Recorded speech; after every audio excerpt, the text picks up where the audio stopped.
You are listening to the Savage FINcast, episode 74, Looking at Shmeckels with Scott James. Chicago. A criminal mastermind called Overlord held our city in his terrifying grip. Ordinary cops were losing the battle against Overlord's super freaks and mutants. Then, a miracle happened. When I found him, he had no memory of his past. I helped him find an identity and a life. Now we have a fighting chance. Now we have the dragon.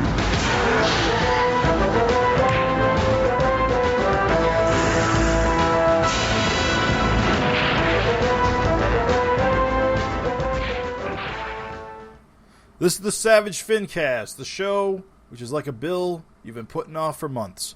My name is Jim Purcell. I'm Craig Olson. I'm Raven Perez. We have a very special guest with us, cartoonist Scott James, who's no stranger to the Savage Dragon fan base. Scott, if I can just go through some of your credits on Savage Dragon, because I think it's pretty impressive. Scott's done, I think, about, and you can correct me if I'm wrong, I think you've drawn about 5 or 6 different backups, starting with your Alex backup back in 143. Maybe Deadly Duo 190, Max Damage 191, Neutron Bob 196, Lightning Bug in 200, and then you've done some coloring like on the Zeke backup and a bunch of pinups maybe and fake ads. I don't know if there's anything big I'm missing in there. No, that's about right. I know I've done a couple Alex backups, and yeah, that sounds about right. I think you probably have maybe the third most amount of art in Savage Dragon after Erik himself and maybe Frank Fosco. Maybe tied with Mark Englert or something, but it's pretty impressive. Well, thanks. I love playing in Erik's sandbox. Any chance I get to play with his toys. He does have the best ones. A good thing. He does. And he's generous to let other people play with him. And of course, this isn't your first time here joining us on the Savage FINcast. I just looked it up. You last time you were on was way back in the year 2013 on episode 23, where we talked about the Max Damage backups, actually. Wow. Oh, yeah.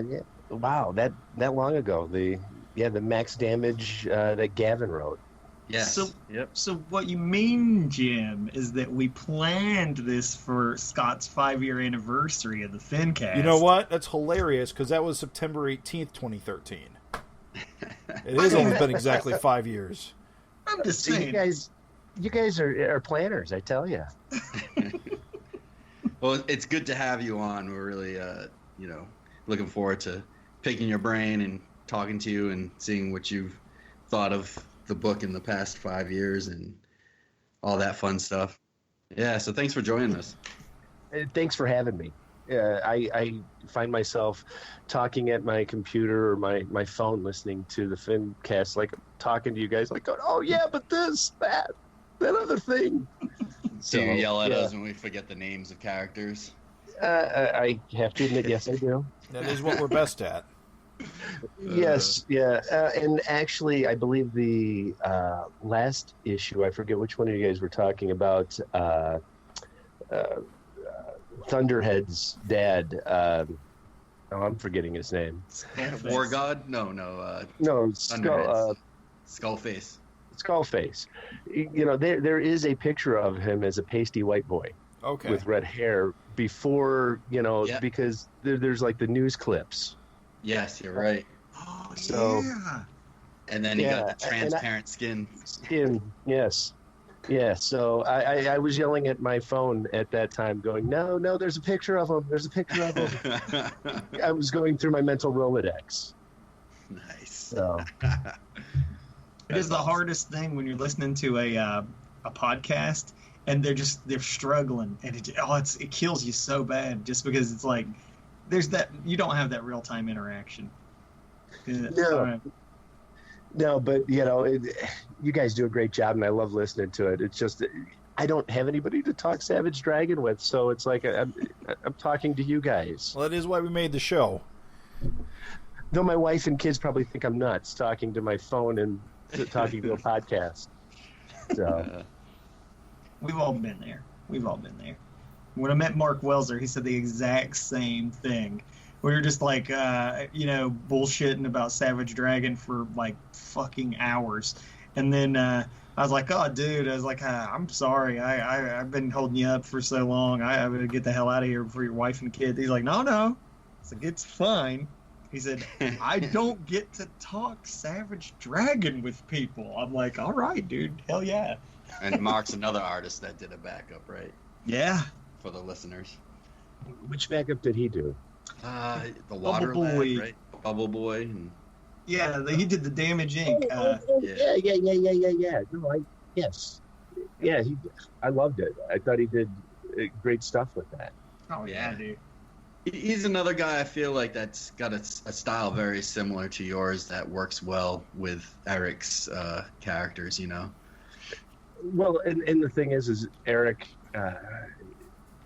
he's got a distinct model, for his characters, and you got to stay on model, right? Or try to stay as close and bring a little bit of your flair, but to draw a dragon like Dragon, he's got to look like Dragon. It's so hard to change the way he looks or how Neutron Bob looks, or right. You got to give him the skinny legs.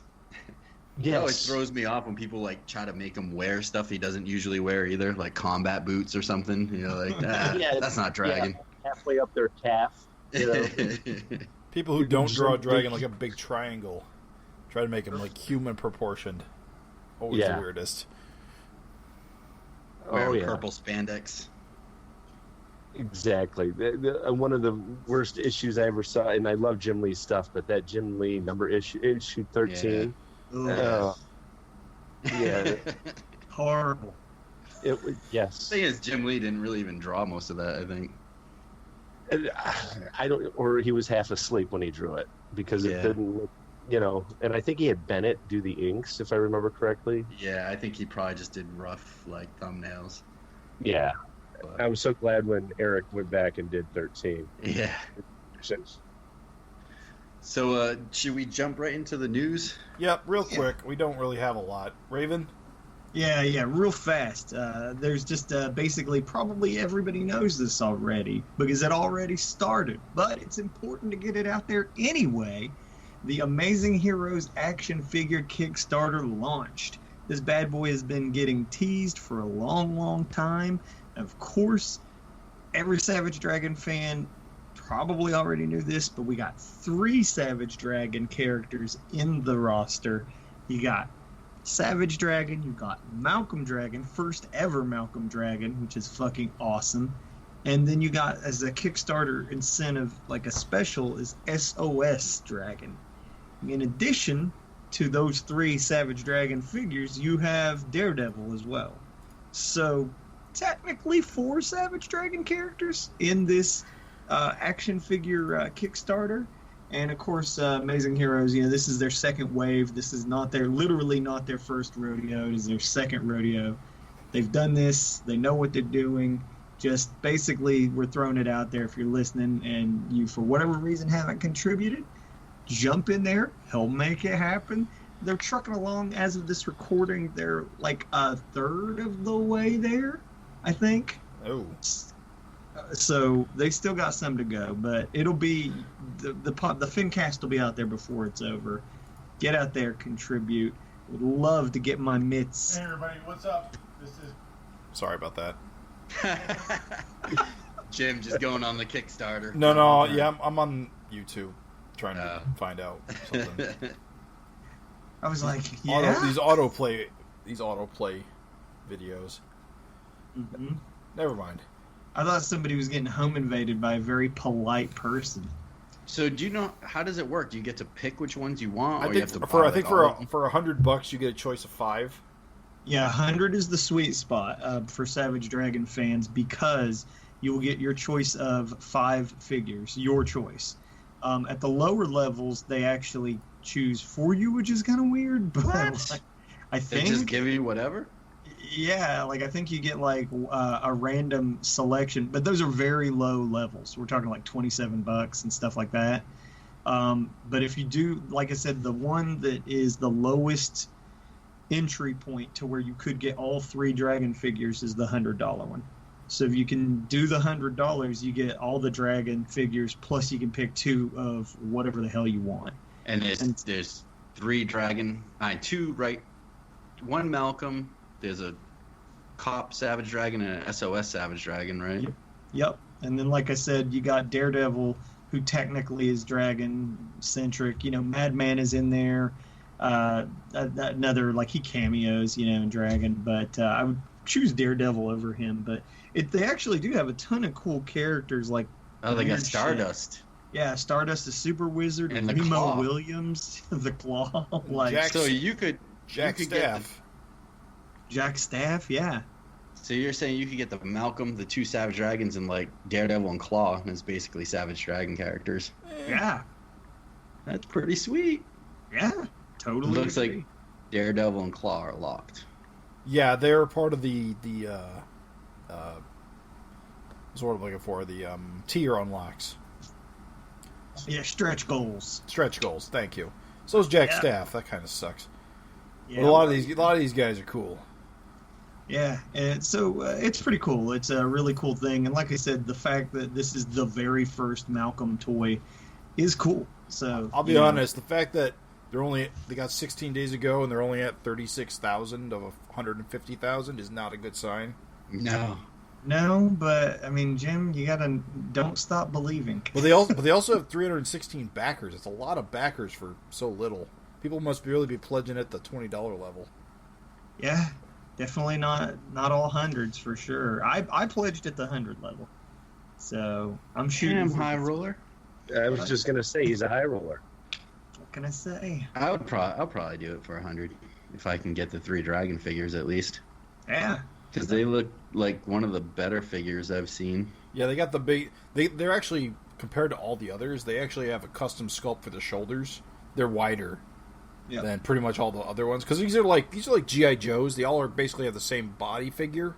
yeah, Except they got a woman shape, and they also have... Now they have a beefy arm shape.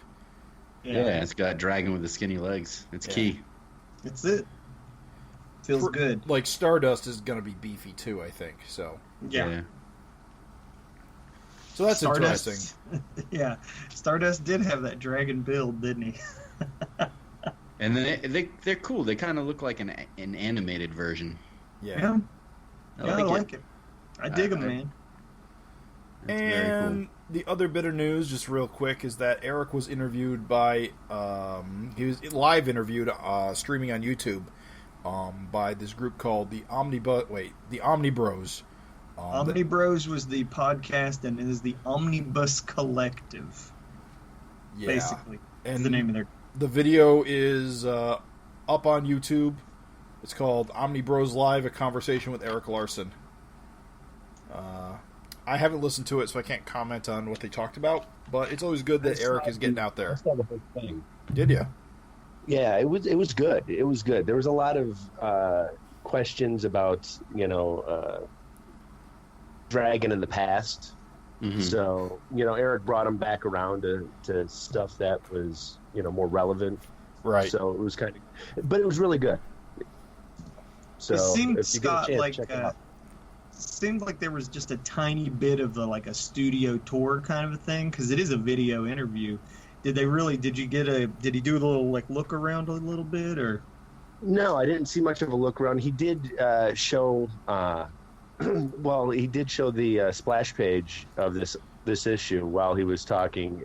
He was talking about working twice up, and he's tried different approaches, working twice up and then working small, and how he thought his stuff working small was shit compared to twice up. So, that he thought he would give it a shot and didn't really like the way it looked. So he went back to twice up. So he was showing a comparison of what the pages look like. But there was no and this is where the magic happens. Oh. You didn't get the tour of the studio. And this is my spittoon. Well, I'll be honest. Exactly. I'm looking at a still of his room. His room is a lot smaller than I ever imagined. Well, he put photos up on Facebook, I think, when he first moved, and it was, of his studio area, and it looked rather large from the photos. Maybe it's the angle. Huge. Yeah, it was those Better Home and Garden shots that he was taking. Yeah. And it was just like piles and piles of like his pages, his Savage Dragon pages on like a bin in the background or something. I remember seeing. Yeah, in comics. So Something to watch. But no, it was really good. I'll have to check it out. Yeah, we'll watch very judgmentally by the time you've seen it. And come back. No, I'm kidding. Nah, I am excited to watch it. It's just these Savage Dragon issues have been fucking coming out so fast. Literally don't have any time to do anything between podcasts. Yeah, that sounds interesting. The things I have no patience for are when guys, the same old podcast, and they have Erik, and they're like, "Well, so how did you start?" And it's like, all right. How cool is it to draw Spider-Man, Erik? Well, and how many times has he answered? So what's ever happening with Image United?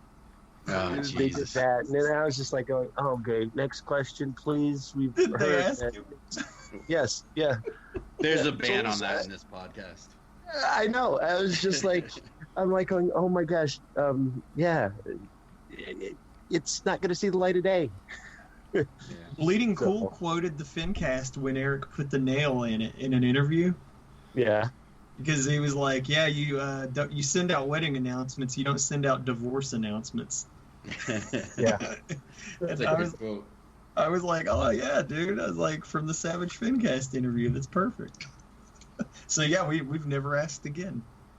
No, and usually if you hear a question asked someplace else, you come up with another question. Yeah. It's funny. I don't think people really. It's weird because I don't think people like put like a ton of thought into the like. Sometimes they're like, I don't know if it's like they feel obligated, like they have to ask certain things. But like we've had him on the show enough that I feel kind of like we have like a really awesome like just rapport, like just what's going on, what's new. and all Don't that ask stuff. anything too specific because he's not going to tell you. Yeah, don't waste your time. Yeah, but it's just kind of funny because whenever I hear those like generic questions like, "Oh, what about Image United?" I feel like you did no research. You did no. Well, that's the labor. thing. I mean, and it really is the same question. Like, how did you get started? It's like you don't watch like ESPN and every interview they do with Michael Jordan. They're like, how did you get started? It just doesn't happen. Like you just move on to the new stuff. You've got to figure this guy's been in the business how many years now. You can listen to any podcast or interview or news article and get that info. Yeah, there's enough of that shit on YouTube that you can get it. I mean, and that's kind of where I was, but Erik kept trying to redirect it, which was nice. Yeah. Because they were focusing on old Dragon stuff. Yeah. They were even talking about the 4-issue miniseries. Oh Well, wow! That's yeah, my I mean, I was just saying that's my second pet peeve too with podcasts. Ones that aren't interviews but reviews of issues. It's like, oh, on our next podcast we're going to review Savage Dragon #1.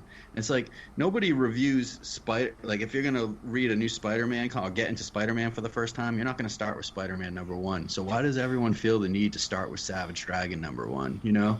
It's like, oh, we're going to try out Spider-Man. I had a guy review #1. I had a guy in Twitter post that the first 74 issues of Savage Dragon were pretty good. There's been 135 more since. It was But it's even like- I was just gonna say, even with like somebody like they were like, "Hey, can I see your work or whatever?" And I'm like, sure, and I hipped them to it. And then like when they were at it, they were like, "Oh yeah, that's so cool." And like I was like, "Well, just remember though." I was like I'm sure you went to the beginning because that's what you like your instincts told you. I said, but just remember that work's 10 years old now. I said so, and like imagine with So it's your Erik, best like- work ever. Yeah, exactly. So you're actually Peak Raven Perez. Yeah. And so it's kind of like when you're talking to a guy who's been doing Savage Dragon for 25 years, and you're talking about like the 25 years ago what he was doing. Yeah.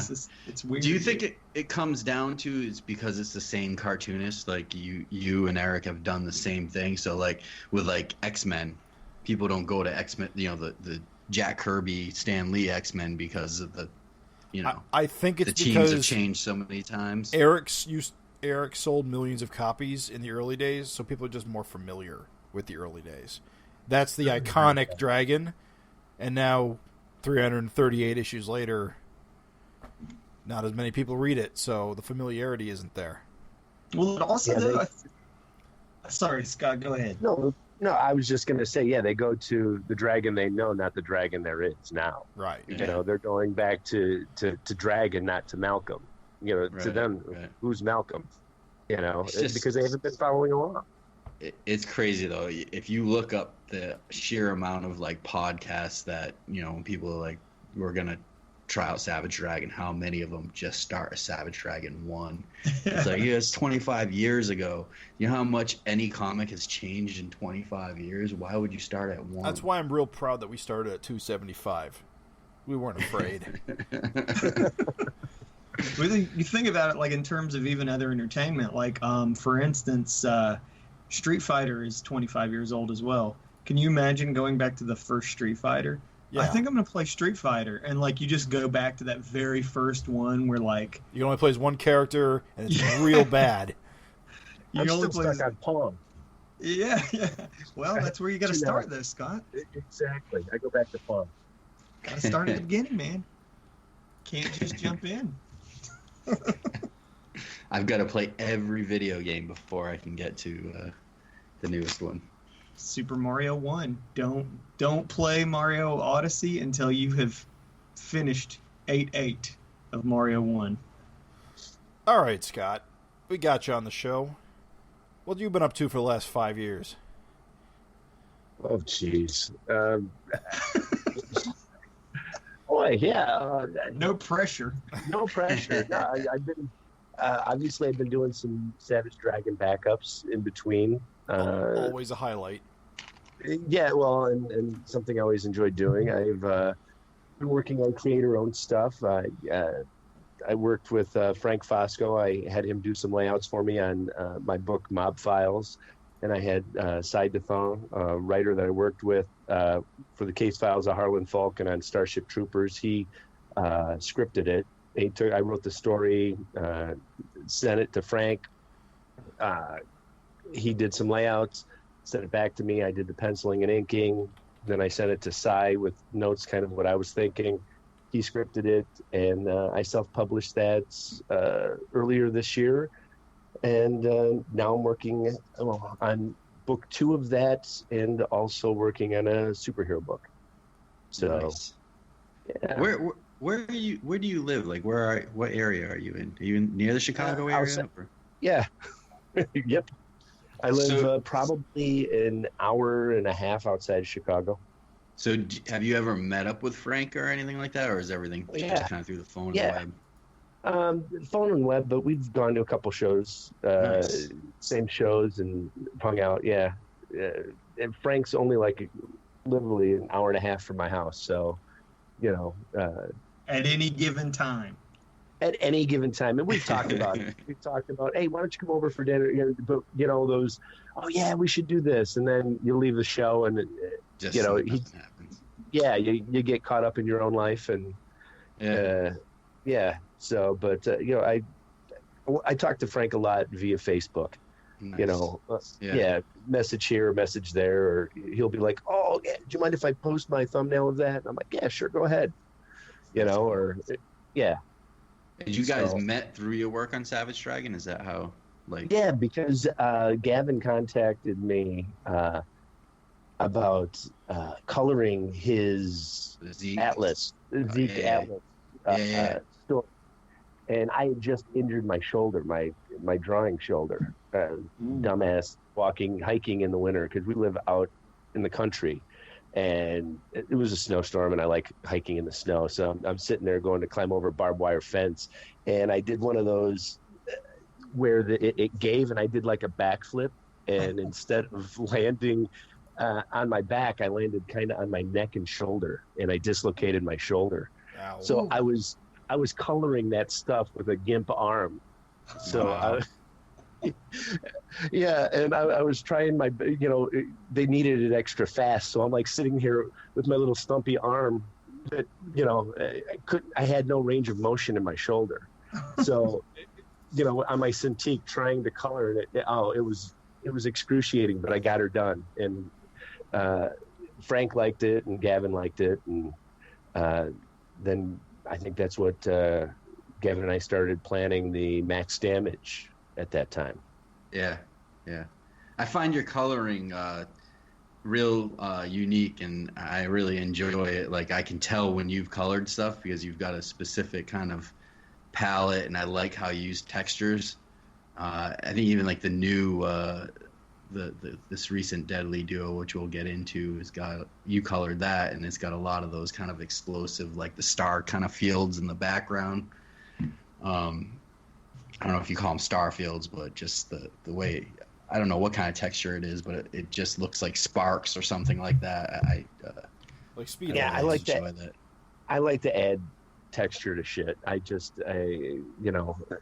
Sometimes I over render it. I color out of necessity. Mm-hmm. Because I can't afford to pay a colorist. Right. So, No, it looks great though. You do a terrific job. I think you've colored pretty much most of all of your backups, right? In Savage Dragon.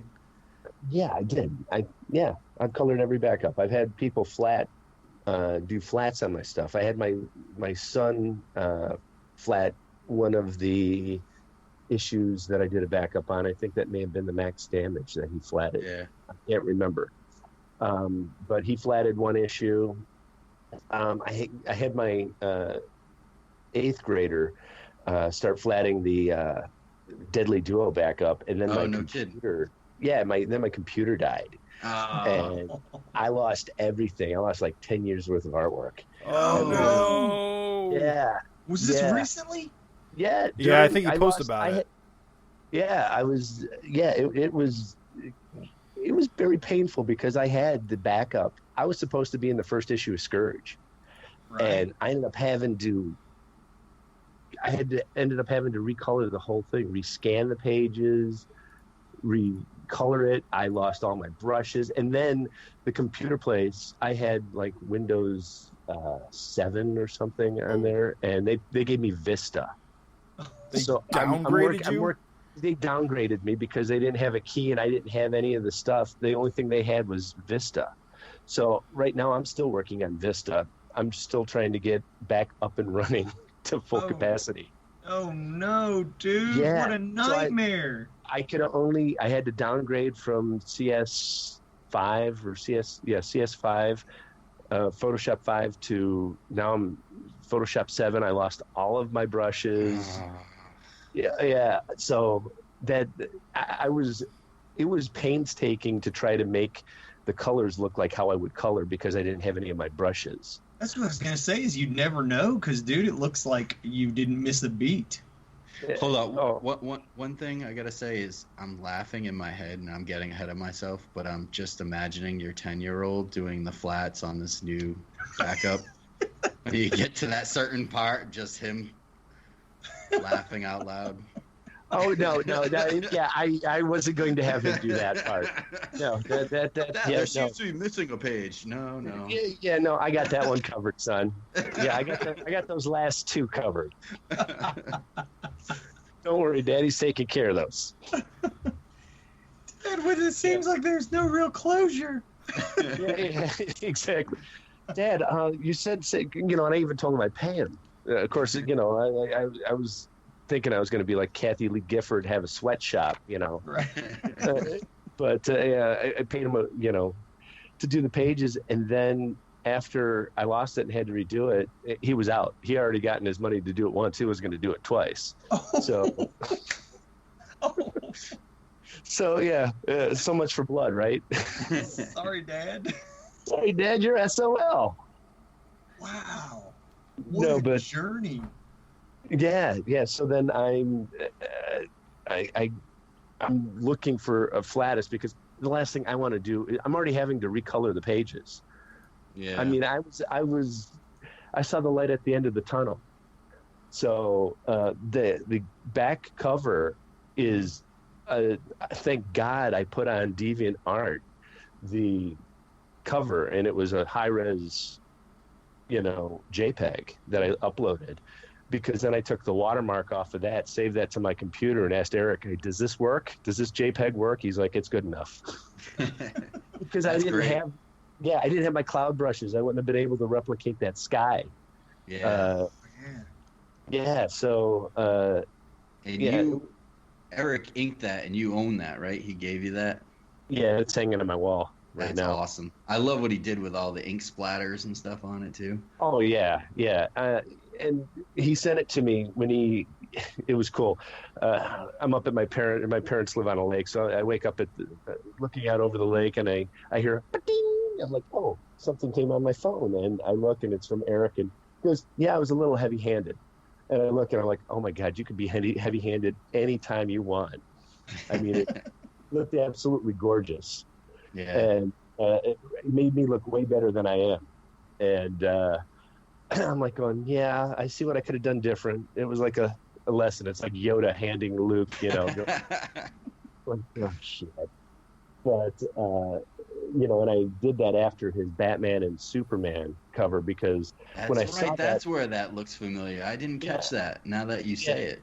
Yeah, I kind of loosely swiped it from that and reversed it, because I thought, when I saw that, I'm like, God, that looks like a Daredevil, or not Daredevil, the Deadly Duo, Kill Cat and Kid Avenger. I go, that's what that should have been, So I'm going to make it mine. Do you know if he caught on to that right away? I don't know if he did or didn't. I think I told him. I said I based it off of your Batman Superman. Yeah. Because I was looking at it on Albert Moy's site, and I'm like, going, God, that should be the Deadly Duo. That's a perfect cover. Right. Every time I saw Batman, I was seeing Kill Cat. He's the superior hero anyway. So I agree. Yes. Nice. So. Yeah. So that's currently hanging in my studio wall, along with issue 66 cover, or issue 60's cover. So what's your take on this direction Erik's gone with Savage Dragon, with all the kind of explicit stuff, and it's kind of now gone over into your backups in a way too, with this new backup? But what's your feelings on it? I'm in Raven's camp on this.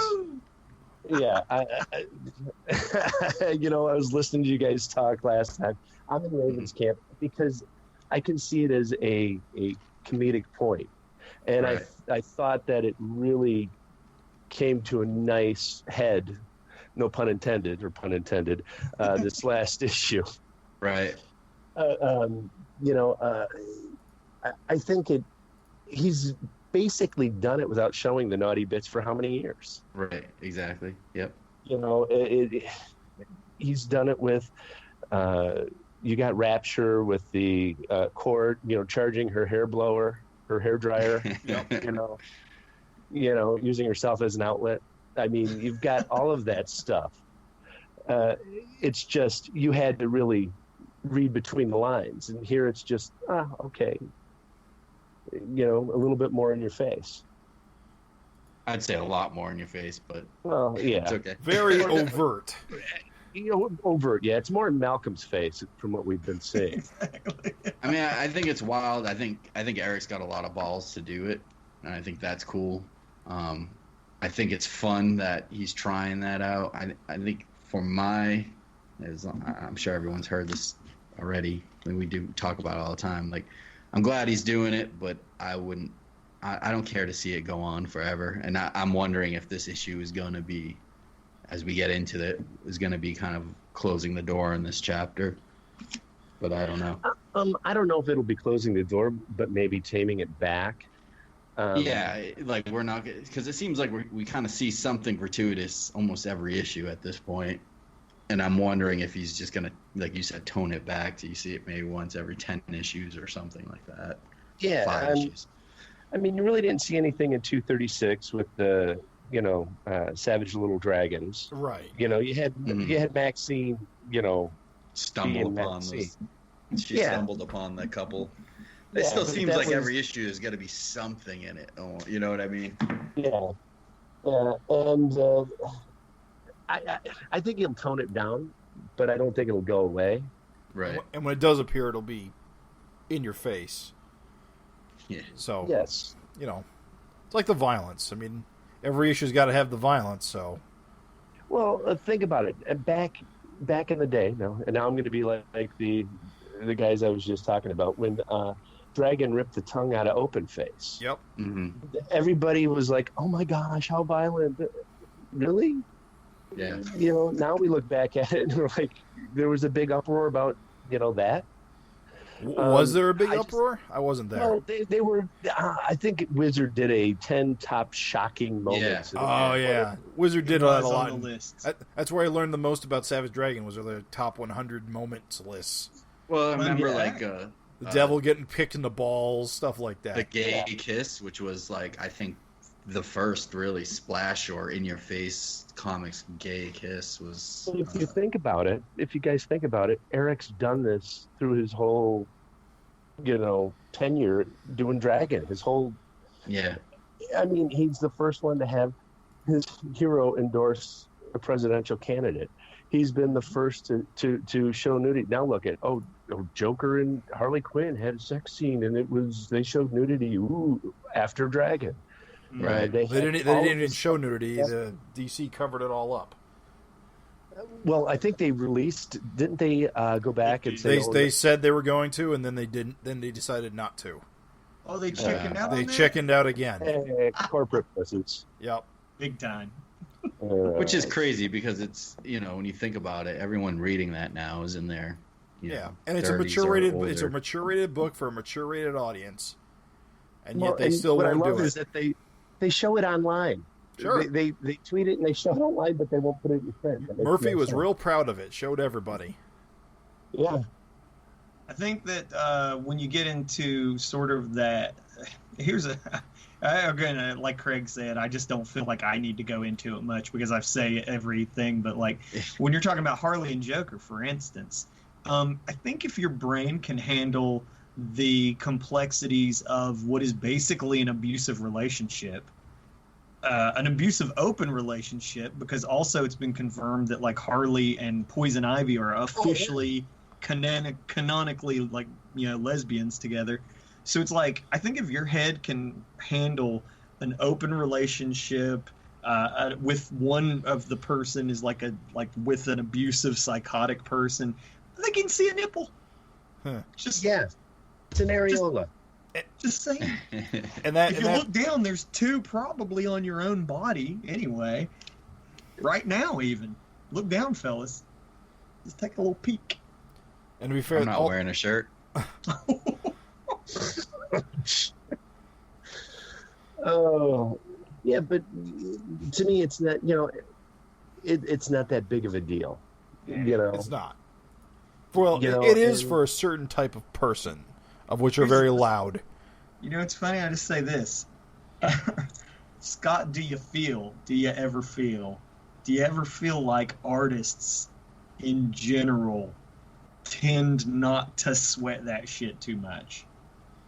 I would agree with that statement. No, we don't, because guess what? We've all had to go through nude life drawing classes. When I went to art school, I'm sitting there looking at some guy Shmeckels drawing it. It's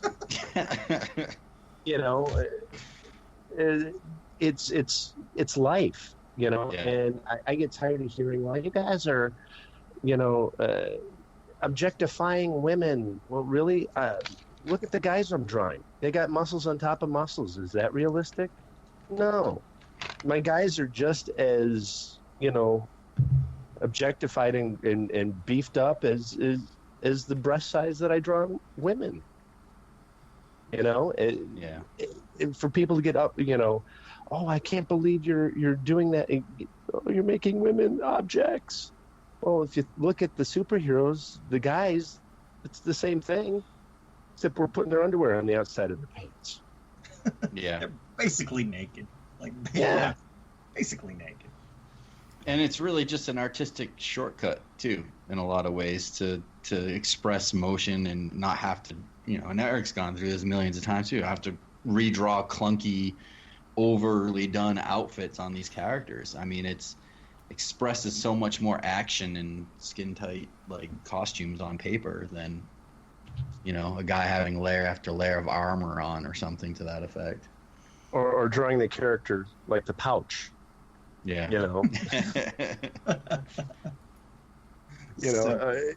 Cable back in the 90s where he had shoulder pads on top of shoulder pads. Yeah. Yep, absolutely. And like what they're trying to, when they tried to reintroduce Superman with all the pipe tubing and weird shit all over his costume, it's like, man, artists have to redraw that stuff all the time. It's so much easier just to make it a solid color. Was having a heyday. He couldn't stand drawing Batman and Superman with all the little line works that Jim Lee put on the because he redesigned a lot of those costumes. I think. Who couldn't stand it? Romita Jr. Oh yeah. Because he's used to. I mean, he's kind of like a modern day Toad. Yeah, he's simplified his form.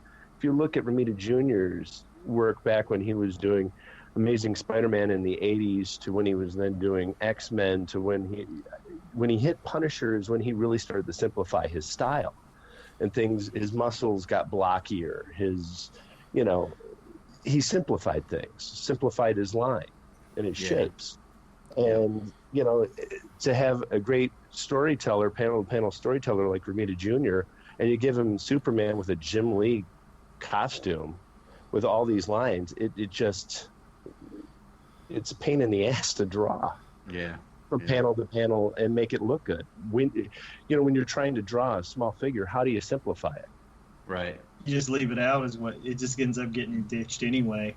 Yeah. At a distance, like you can't draw those little lines. So. I just feel like the old guard, the old artists, they had it down pat on how to produce comics and get them out fast and make them look good, and it's like because they're not photorealistic. Right.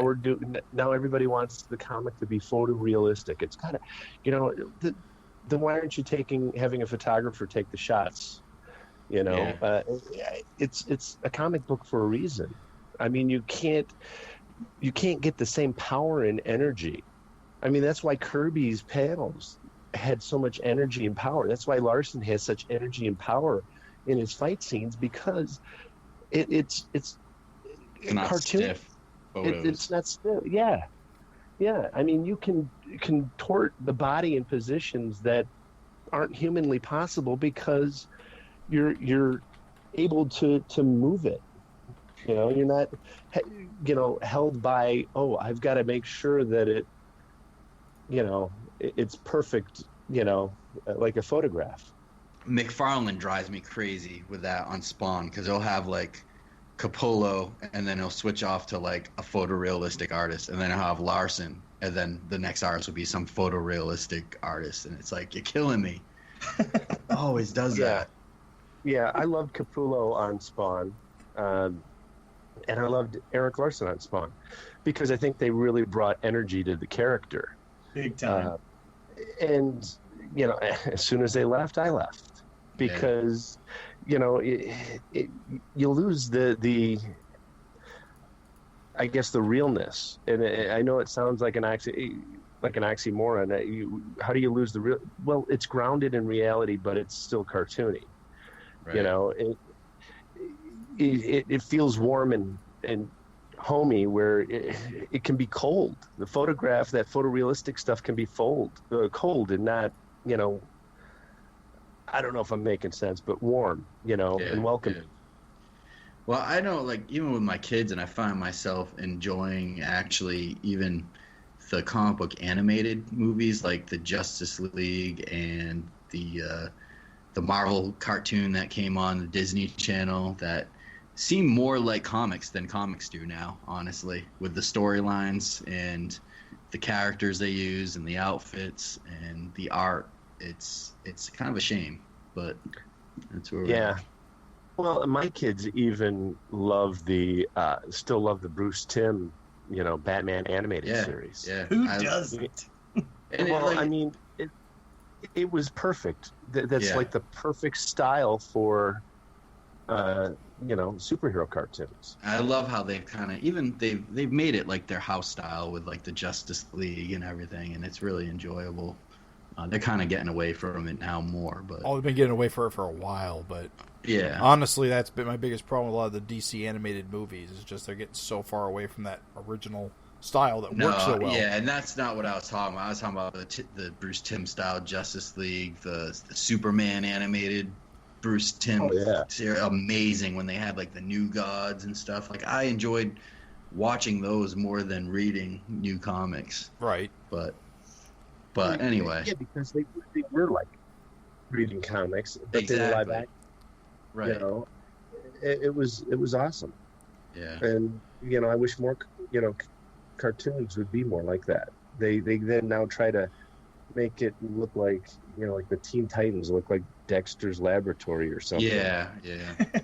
There's a place for that too, but and I was just trying to make the point that those Bruce Timm cartoons were more like the comics that I felt like than comics were at the. I totally agree with that. Corporate comics, they really struggle. Here comes Raven with the corporate comics. I'm just agreeing with you. They really struggle because in order to sell that illusion of change, they have to get away from that like status quo. Whereas like with your cartoons like that, Bruce Timm gets to focus on what is the core of Batman, like what makes Batman work, what makes Superman work. Like, okay, if we're gonna have Lex Luthor, what makes let's distill all these incarnations into like what is the purest form and then roll with it. Whereas if you do that in a corporate comic, eventually you do have to get away from it. Yeah. So they can have like, oh, well, here's the perfect, this is Batman. And the next thing you know, all of a sudden, like, Batman's also in a UFO. And also, all of a sudden Damian Wayne's kicking around. You just, like, eventually they just have to move away from what makes it. So it's kind of like the struggle for them is always that, like, that's why all the first movies everybody goes so crazy for are always origin movies. Like, at their core, a normal story is just like, oh, here's this really kick-ass story of this character. And then as it goes, the longer you go, the more you're going to get away from that purity in that core. And that's kind of what's cool with Savage Dragon is that, his story beginning, middled, and ended. And instead of having to be like, oh, what can we do to try and keep this fresh or get back the magic? It's like, no, we're done. Now it's Malcolm's comic, Now we're seeing his adventures. If I would be happy if Dragon never came back. Same. I'm expecting him to never come back. Well, yeah, but I'm saying, in corporate comics, you're waiting for the return of Superman or the return of Batman. Right. Do you ever really think that Wolverine's going to stay old or die or, exactly. It's eventually going to return to its... He literally just came back. And I don't think I know one person that's actually excited about it. Well, it's because you just do it so many times. At some point, it just. I'm surprised they kept Jean Grey dead as long as they did. I have not picked up. Well, I can't say that. I pick up corporate comics. I know, Raven. I'm sorry. It's no big deal. You don't have to apologize. But I don't read them. I don't read them. I pick them up for the artists. Oh. I pick up Ryan Ottley's Spider-Man because I like watching in Spider-Man Land. Marvel's version of Invincible. I'll pick up Romita Jr. stuff. I like Romita Jr. I'll pick up Jim Lee's stuff. I'll pick up, I'll pick up because of the artist. The only books I read, the only book I really read is Dragon. I used to read Invincible. I'll thumb through and look at the storytelling of Spider-Man, but I couldn't tell you. I know the Lizard's back, but that's about it. My kids will read it.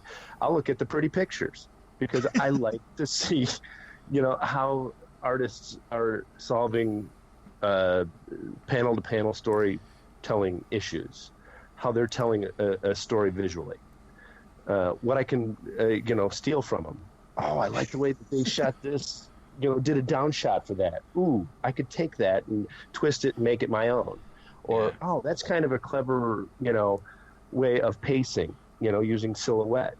I can put that in my toolbox now. Store that in the mental Rolodex.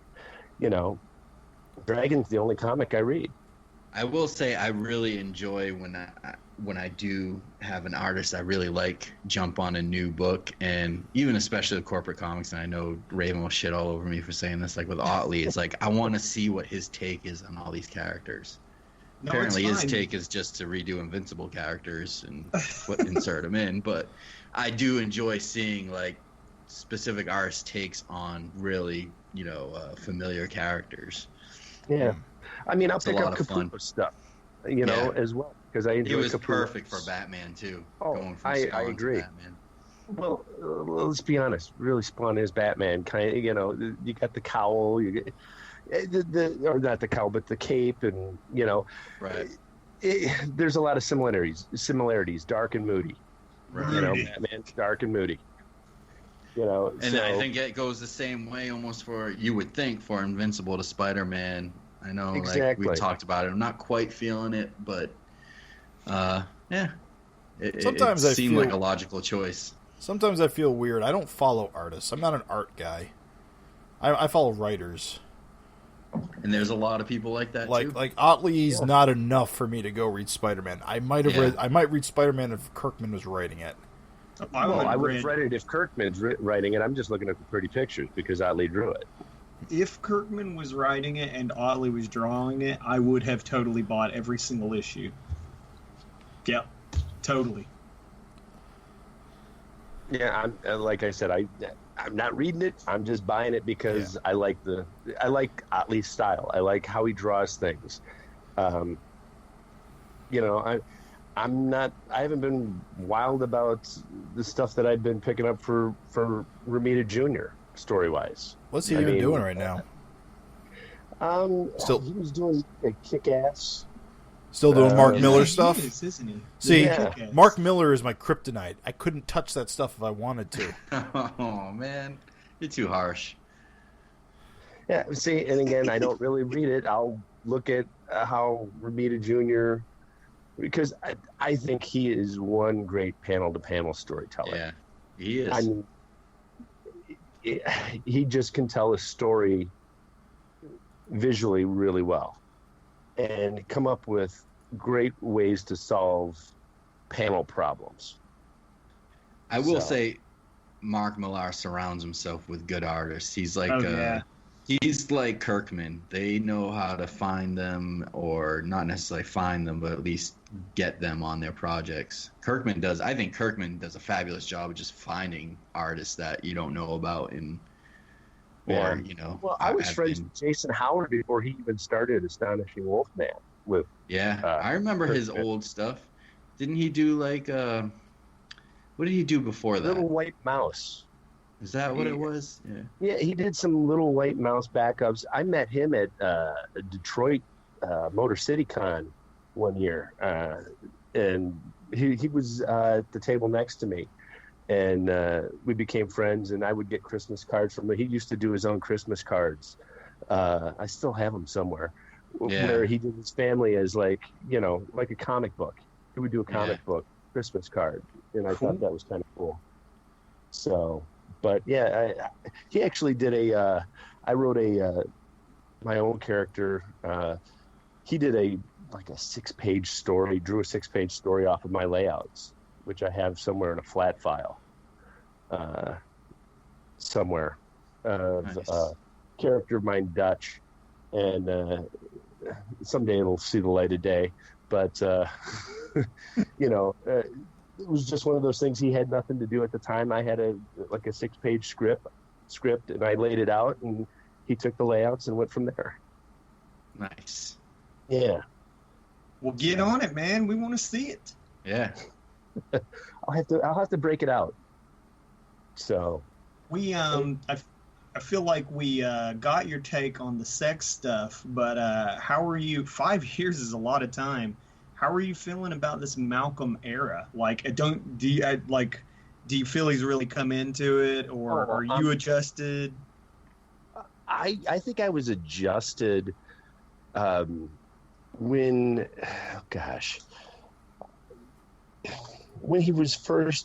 he came back, and you could see Erik was moving in the direction of developing the kids, and the kids were starting to get older. As soon as Malcolm moved from being that scrawny little kid to all of a sudden the next issue, boom, he's all of a sudden he's got the upper body. Right. I enjoyed Malcolm. And after Dragon went to jail, and I was like, okay, I'm enjoying what he's doing with Malcolm.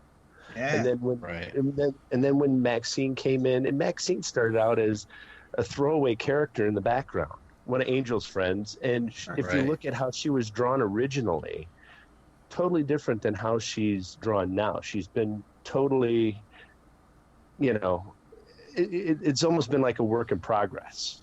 Mm-hmm. Back in 198, where she's standing, you got Maxine and Angel there, and Malcolm, I think, is 8th grade, and he's lifting him up over his head, and or when the aliens attack, and there's times where you would see her with Tara, and she was in the background when Malcolm was dating Tara, and she looks totally different than what she looks now, or how she looks now. So once he started to really develop Maxine, and I've always liked Angel, and the focus turned more on them, it became more interesting, because I think Dragon was getting tired. He was getting older. He was getting tired. I'm not saying I didn't dislike the stories. I actually really thought the stories were coming along,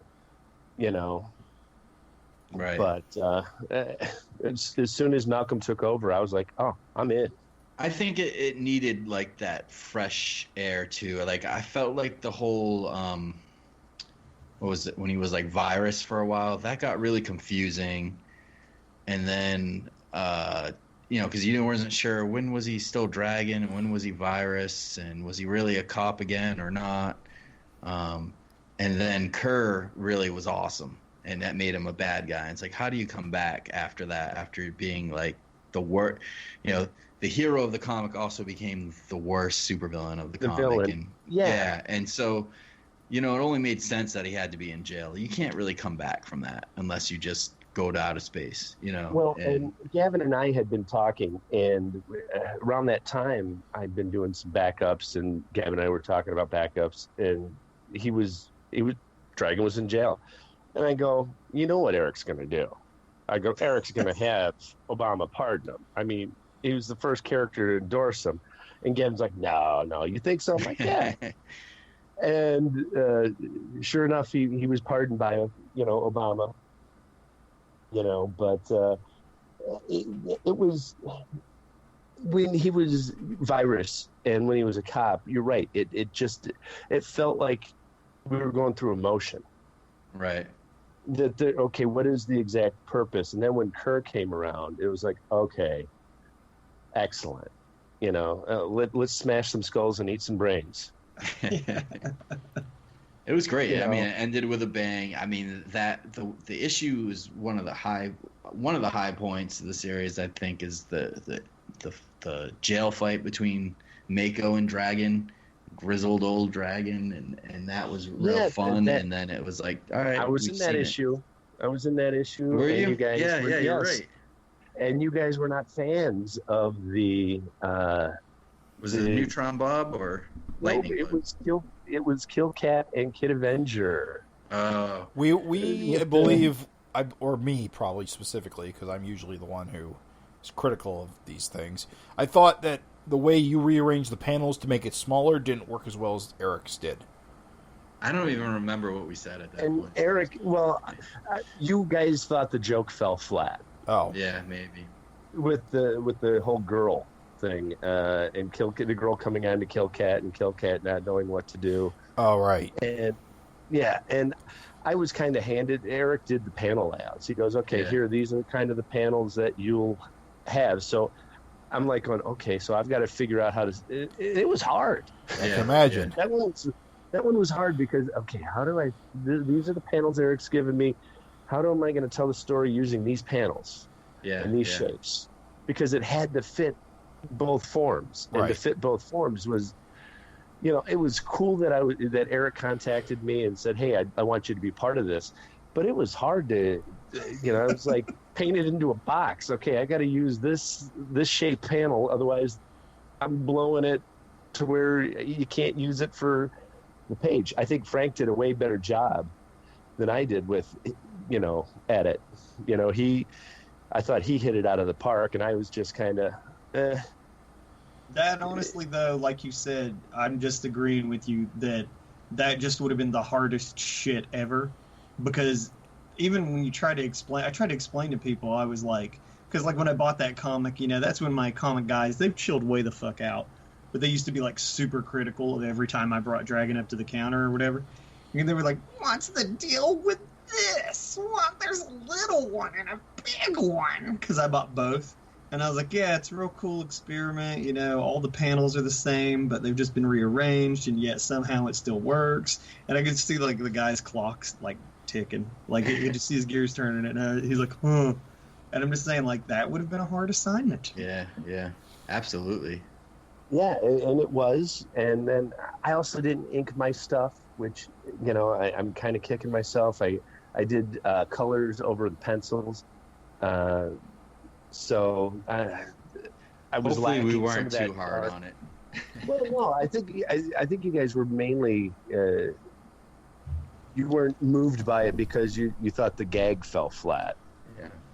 So, Well, I mean, one thing that we will say on here is that we kind of we're not afraid to kind of say what we feel. We're not trying to be hurtful or anything like that. Like, even we always say if we don't like something that Erik did in the book, I think that's the only way to be in a podcast. It does feel funny, like, when you're talking to somebody after you've criticized their work. But note to self to go back and listen to. No, and it wasn't, you weren't critical. I think you weren't as moved by it. I mean, there's other stuff that I've done that you guys have been moved by, and I think it was a combination of, being, tied down to that configuration of panels, and that the joke. I didn't even realize. I wasn't even thinking that. Yeah, the backups had to also work like the main story and be able to be rearranged. Yep, I forgot about that. Yep. Yeah, I mean, there's been stuff that I've read in Dragon that I was just like not moved by. When we first went into this Savage world, 70, 76, 75, I thought the artwork wasn't as dynamic as it had been.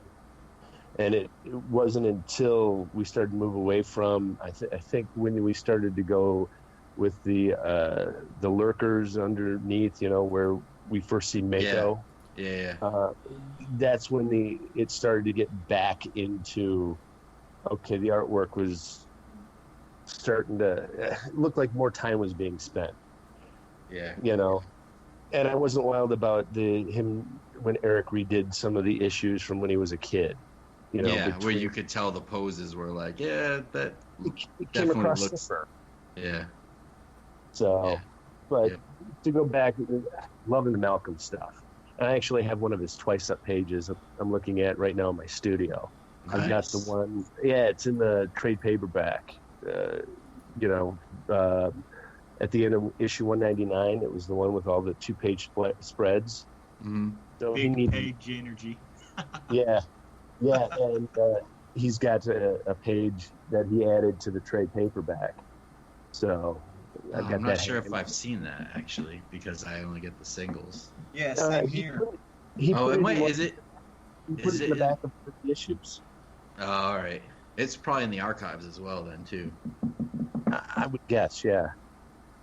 Yeah, I mean, to look at the twice up work, compared to an 11 by 17 is just the detail that he puts in is incredible. Yeah, I bet. So, very cool. What size do you work at? 11 by 17? 11 by 17 or smaller. Okay. Some of I've done pages actual size. That's how I like to roll. Yeah, I mean, I figure I'll play. It all depends on if it's a splash page, and I know that there's not a lot of small background stuff. I'll work actual size or enlarge it maybe 20% from actual comic book size.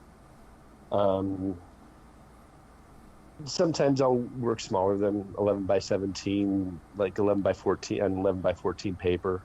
Mm-hmm. So, I do it to save time. I think I would spend way too much time if I worked twice up. Same here, yeah. I think the inclination to noodle when you're working big, you're gonna noodle. And basically, it's funny because I see these artists, they'll share their digital work.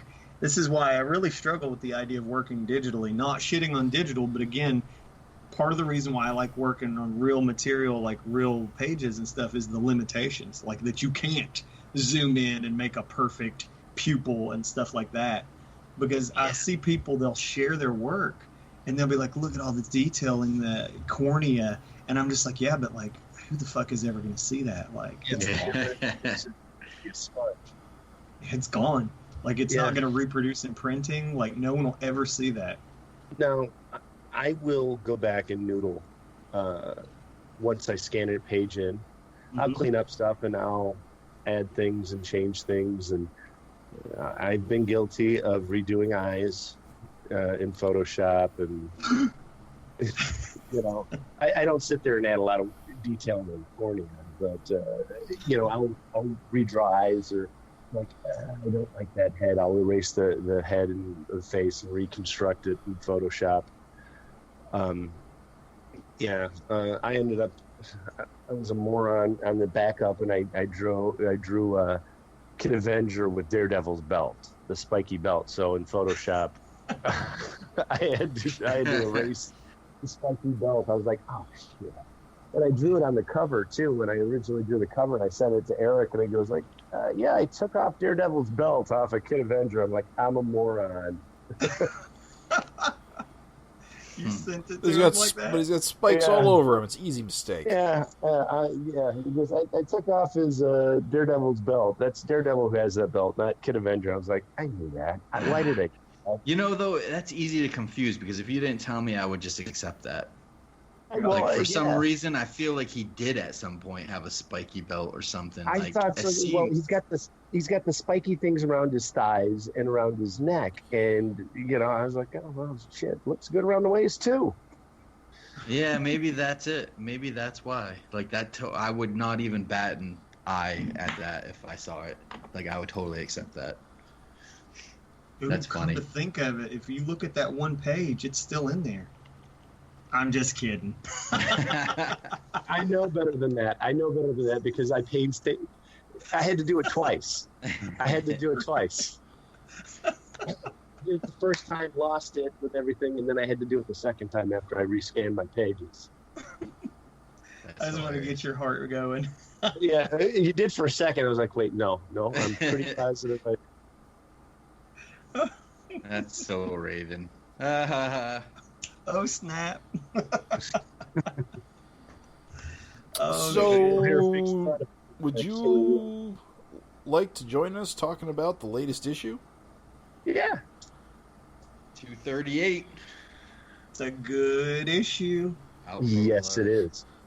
So, I know we talked briefly about your opinion of recent, events, recent changes to Dragon. But what about the last few issues? Like, what'd you think of the last issue? Just to give us some context. Okay, I love the last issue. I was with Raven. I loved the biting of the lip in the sequence of Angel and Malcolm talking, and how her facial expression changed during the discussion to, you turn the page and you're like, okay, got it. You could kind of see it coming. Right, no pun intended. Okay, pun intended. And and then all of a sudden, bam! And I think Scourge is an awesome villain. I think there's so many avenues that you can go with that, and I like that little bit of business where, when they're in the sewer, Angel and Malcolm, and battling the demonoid guy, and Angel's telling him, "Hey, I was kind of looking for something different." And then you turn the page and you got that powerful splash of Scourge, and then that powerful shot in the shower. Yeah. It was better than Jelly of the Month Club. It was the gift that kept on giving. But I've really enjoyed the move to Toronto. I didn't know how I would like that, being a Chicago boy myself. Right. And I love it. I love the change of venue. I love it works. At first I was like, okay, is this a gimmick just because he was up at a Toronto convention? Or is this for real? And, I'm in, Yeah. I hope it doesn't come back to Chicago, because it works so well. I like the whole having to move his whole family because of the president, ban on aliens. And I enjoyed the whole thing with Rapture and Dimension X, and how Maxine has been amping up, and how it led into. I thought it was great that this issue was about her and her narrative. Yeah. This was the first time we've seen her actually take center stage and tell her story. Yeah. And I thought it was nice because it was great character development. Can we talk about firsts in a way? And this might not be a first, but it's so different for Dragon compared to, the first 2/3 of the issues, is to have kind of a lead character like Maxine, like a flat-chested Asian, is the last thing, you would kind of expect to be like the girlfriend of the, Malcolm or Savage Dragon, compared to what you've seen in the first half of the series with, blonde hair characters that are just buxom and total opposite of his father. He's got total opposite taste of his father. And if you think about it, Erik has been laying down this groundwork. So you're into boys? What are you getting? Because when he was in high school, some of the dialogue that the other characters that were in the high school were saying about Maxine, right. She's got no chest, or she looks like a boy, kind of. It's been nice because she hasn't been, large chested, blonde. You would expect him to be with Angel. Right. If it's Dragon, blonde, big chested, but no, he's with Maxine, who's a short, small chested Asian. And I think it works great. And just the normal human too on top of that. Yeah. That's the and great thing about it. He's got such a diverse cast too, and I think Erik gets shortchanged on that, and people always point to he draws big-chested women with skimpy outfits, and he's like, well, but he also does things on the other end of the spectrum too. Oh yeah. I mean, think about Malcolm's 8th grade teacher. I forget his name. It was in a wheelchair. Yeah. That's right. Yep. He's drawing characters. He's not, and that's what I love about his stuff, because each person, even the background throwaway characters, have character. Yeah. And that's what I find really enjoyable about his stuff. Dr. Fig Bomb. Yeah. Well, I can't think of the name, but for Scourge, Engelbert Humperdinck. I mean, Whittletooth something. Kettle Applegate. corn crawfish. Kettle corn crawfish. You know, Exactly. Whittletooth Applegate, like I said. Yeah. Yeah, but you have that. It's cool. And you're right. The diversity of character is, so great. I mean, even just in his rogue gallery that he has. Yeah. So, Absolutely. but I really enjoyed the way it opened up. How the issue opened up with the nice splash of Maxine, and the look of concern, and I'm glad her hair's growing in. Right. I thought it opened up nice in the hospital, and it was a kind of a nice setup. It wasn't really Malcolm's story, No. and I think that's what I found so appealing about it. Yeah, there was action. Yeah, we had Malcolm walking around on his hands because he has no legs, but which was hilarious. Which is fantastic. I thought it was hilarious. And, Maxine, kind of blaming herself for the situation. And that splash page, and then Angel missing the arm and face all wrapped up. And they're surprised that she's even still alive. Right. I found this issue to be really reminiscent of the Alex issue, where she had that internal dialogue and almost felt like something bad was going to happen at the end.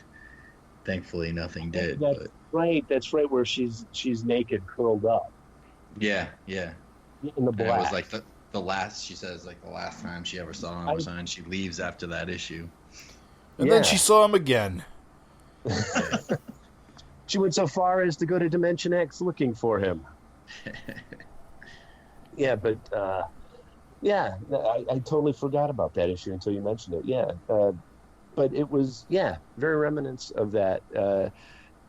Maxine carrying the story.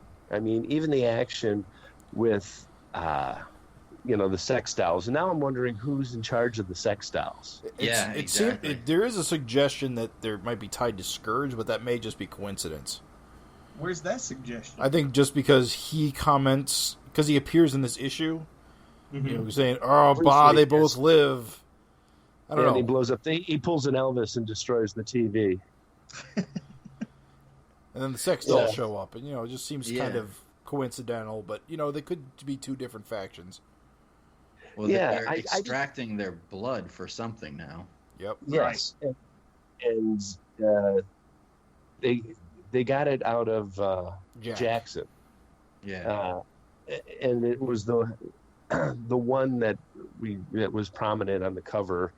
Yeah, I think she was the only sex doll that made it out. But see, they have names, is what's funny. So if we were really badass, like right now, Gavin is in the UK. They have names? They got all of them got names in the don't. letters column. Yeah. Oh. I always get the one guy that asks for all the names so you can put it in the wiki. Yeah, they're named, dude. So that guy's way more hardcore than we are. I'm sorry, Gavin. We failed. Yeah, exactly. I think it's Bunny. Bunny.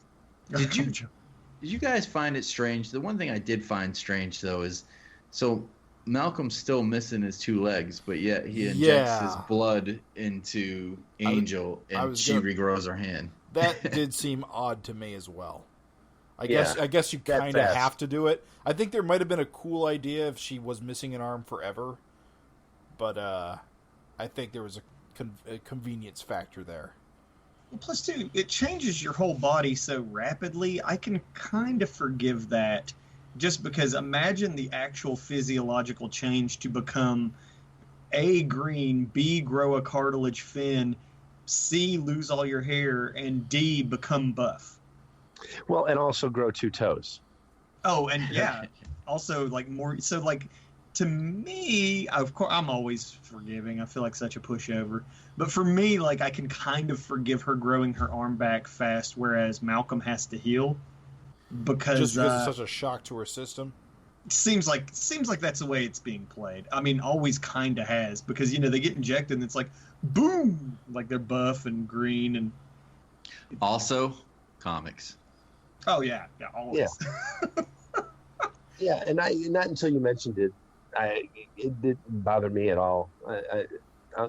Not until you said, "Oh, I would have expected her not to have her arm." You know, I'm like, "Oh, well then." Technically, she wouldn't have the front part of her skull either. Yeah, right. Well, honestly, Brain grows faster.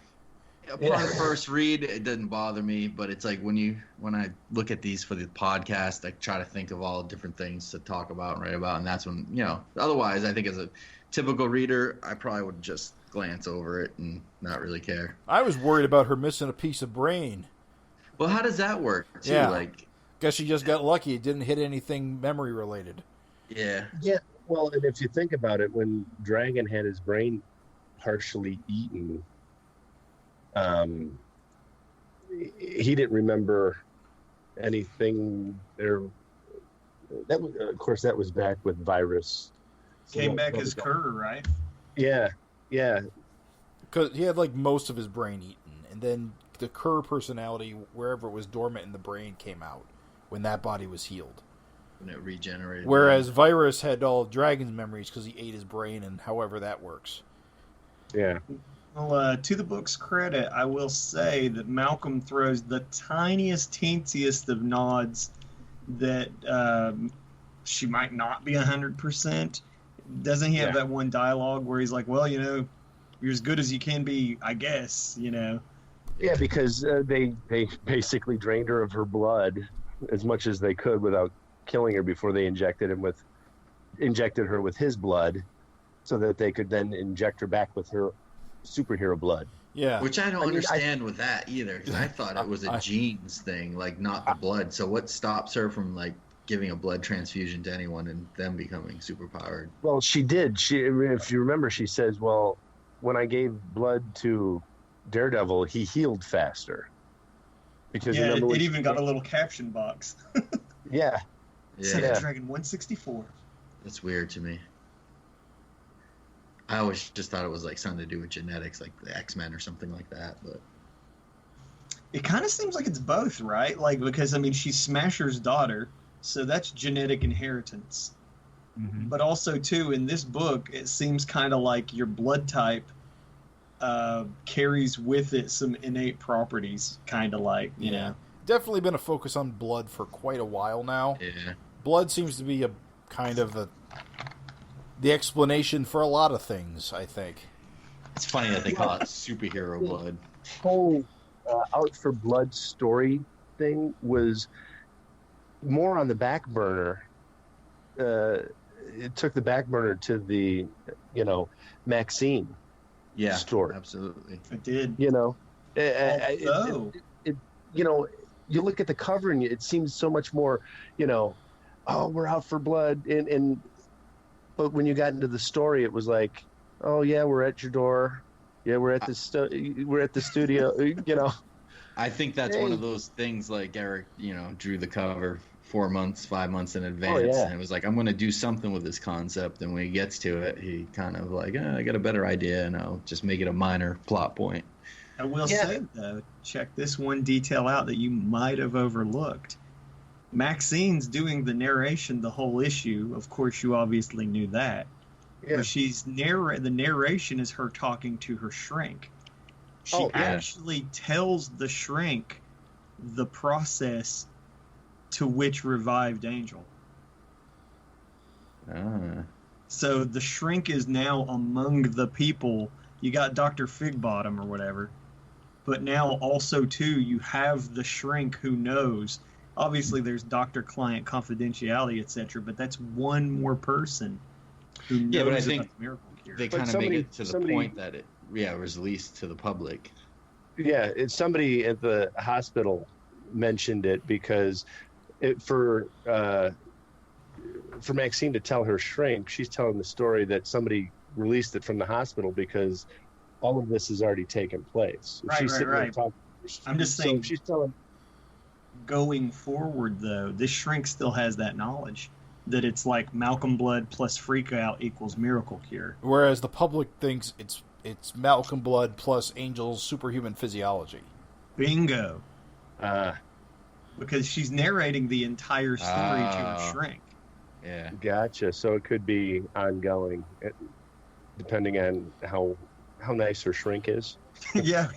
Well, imagine you're given the detail of, you're like given basically someone tells you client-doctor confidentiality or not.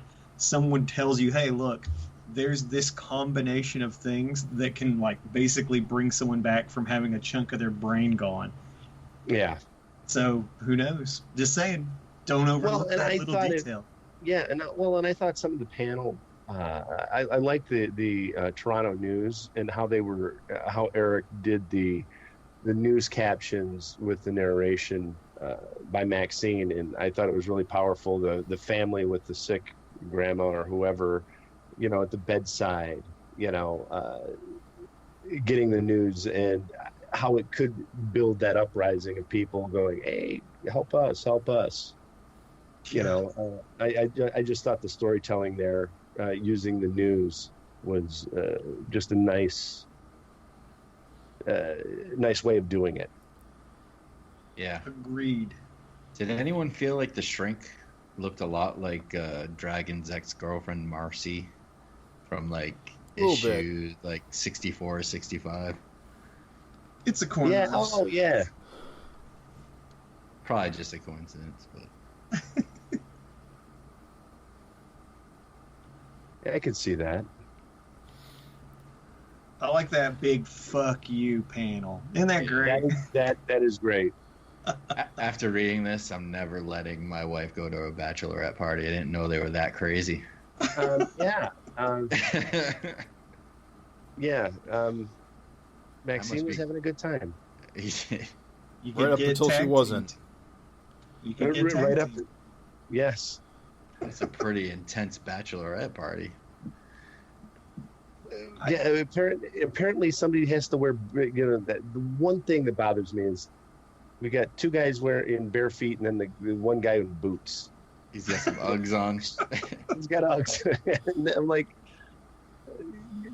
and this is one thing that sticks out. I'm like, oh, okay, why is the guy wearing, boots? He was probably like a naughty construction worker before that panel. Before that panel, naughty construction worker. He's ashamed of the way his feet look. Yeah, well, and then on that page, I had to take a double take. I was like, oh, apparently she's got a handful. In that one panel, I saw. I was like, whoa, double take. Hang on. Which panel now? If you take a look, the page where she's kneeling down and the one stripper's turning, looking at her, and you got the two strippers walking up to her. It would be the fourth panel. Okay. Where she's being lifted up in the air. Oh, handful, right. Yeah, geez, there it is. Okay. The panel above that cracks me up because the black guy strippers, his head's kind of close to the other guy's junk. Like, hey. Turn your head and cough. Yeah. Me some ear hole. Oh. Yeah, and I just think the way, when she's shoving the guys off of her, get off, and you're right, Raven, that fuck you panel. I love the hand is great. The hand is great. The detail of the hand is great. I love, the tears coming down, just the raw emotion, and then the background lines, Yeah. Not speed lines, but the squiggly lines just add so much energy to that panel. A couple of things I like about that is I like the teeth of the braces, like such a great job drawing the molars and stuff, and the coloring to give her kind of like that red face, and the red fingernail polish. Yeah, in the first panel too, where you could see where her face is red. Yeah. And I like that she's disheveled and she's like coming to. That moment of clarity, as it says in the narration. That this isn't who I wanted to be. Fuck this you, sit down. Good stuff. Yeah. I love that the future bride's name is Mary Jane. Yeah. I gotta wonder if that. Remember, Erik was saying how artists don't draw Mary Jane looking like Mary Jane's supposed to. Yeah. I wonder if that was part of like his response to that. I don't know. Just to draw her so she's recognizable as Mary Jane. Maybe he was drawing that page when he started talking about it. Could be. Could be a coincidence. Well, I mean, maybe he was like, I'm going to draw this character. Like, the joke's going to be Mary Jane. I got to draw the character to look like Mary Jane. And maybe it made him think of, like, hey, people don't really draw her on model anymore. Yeah. Well, I like when she comes home and she looks a mess. Yeah. You know, doing the walk. It's a big change, like that first panel where you see her in the dress. Oh, yeah. And like, she looks smoking. Yeah. And then the last panel when she's disheveled, she just, like you said, she looks a mess, and it's a great, like, it's just great the way he drew that, and you can really can convey that information. Well, and the shoes, taking the shoes, the walk of shame, you know, and Malcolm, you know, consoling her and basically saying, because Maxine knew she shouldn't go. Deep down, she knew she shouldn't go. She's telling him, they're not really my friends. And he kind of pushed her. Yeah. Go. And, you know, it came back to bite him in the legless ass, you know. Plus, too, there's the ramifications of it was most definitely recorded. You even see it being recorded. Exactly. Yeah, you see someone's, like, phone in the foreground as she's, like, taking that big swig. So, like, whatever that is. Yeah. I cannot imagine that this will not have ramifications. Yeah. So sure, this is going to be bad. Yeah. I do like how she touched. Sorry, I didn't mean to cut you off. Go ahead. Let's say I do like how she touched on, like, with the shrink, like the whole part with her being dead, and kind of like put that to rest. Like, that whole whatever she experienced when she was dead isn't really causing this. Like, it was before that. So she was even saying it was before her, and then she went to her father's death, and then it was even before that. I love the comment that she used to wear panties all the time. You know, and now she doesn't. And I mean, it's quite evident in that "fuck you" panel. After the next panel, you've got the drip. I'm going to tell you what's even funnier, and I think I noticed this. I'm sorry if I'm, like, more perverse than what's being intended. But the first panel, when she's talking to her shrink, I'm pretty sure she's going to town in that panel. is that her hand down there? Look at her arm by her wrist, and then see that little, like... yeah. That little between her legs. Yep. There's a... Yeah. Weird.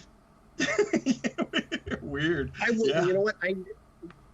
Raven, I noticed that. I was like, what is that? Is that like a miscolor? Is that supposed to be her skirt hanging down in the front? It just didn't get colored? Or... Well, that's what I thought, too. I thought, a rare miscolor. But then you look up, and there's her other arm, her left arm's wrist up by her right wrist. Yeah. No, I see it. And I'm pretty sure that's what's happening there. Man, she's gross. I want to shake her hand. I need to drink more fluids is hilarious. I guess, yes. That is funny as shit. Yeah. No, and now that I'm looking at that page, she does look like Marcy, the shrink. You know. Yeah, that's the first thing I thought, but I don't know. I mean, Marcy has to be old by now. Yeah. Like, look at Alex. Like, even Alex is showing age in her face. I can't imagine. And I'm still thrown with Alex now with long hair. I love it. I did too, but it threw me at first. You know, it's like, wow, okay, now she's got long hair.